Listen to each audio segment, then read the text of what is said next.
এক গরিব মা, যার চোখে অশ্রু, সন্তানকে বুকে নিয়ে জীবন কাটছে বড় কষ্টে।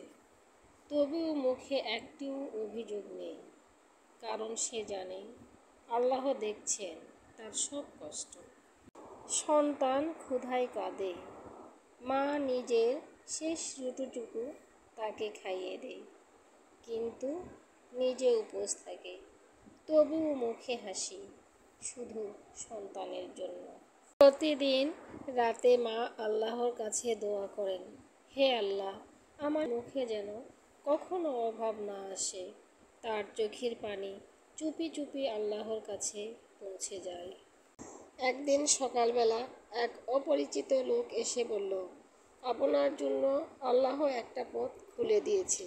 ঘর ভর্তি খাবার, নতুন জামা, আর সন্তানের মুখে হাসি।